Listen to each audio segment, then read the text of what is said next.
Pemirsa, mengawali informasi hari ini, kembali sumur minyak ilegal di Dusun Parung, Desa Segunung, Sungai Lilin kembali terbakar dan menewaskan satu orang warga yang ada di lokasi kejadian.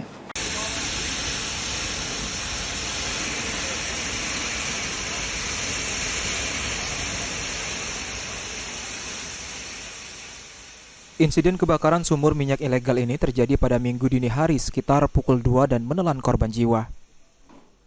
Menurut informasi yang dihimpun, kebakaran terjadi saat ratusan warga berada di sekitar lokasi kejadian untuk memeras minyak. Secara tiba-tiba api muncul di lokasi kejadian dan langsung menyambar sumur serta tumpahan minyak di sekitar kejadian. Sejumlah warga yang sadar akan bahaya segera berhamburan menyelamatkan diri. Namun beberapa warga lainnya terjebak dan menyebabkan satu orang tewas di lokasi kejadian. Kapolsek Sungai Lilin, Ibtu Moga Gumilang yang turun ke lokasi kejadian telah memastikan keadaan sudah mulai kondusif.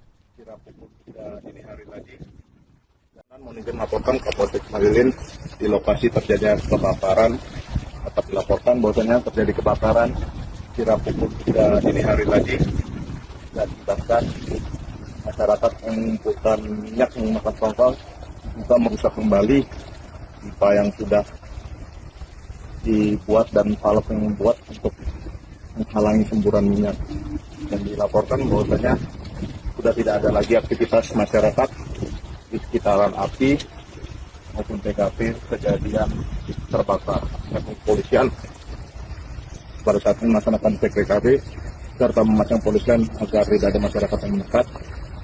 Demikian laporan kami sampaikan. Terima kasih. Kegiatan ilegal drilling di Musi Banyuasin saat ini masih terus menjamur, bahkan sangat sulit dihentikan meski korban jiwa terus berjatuhan.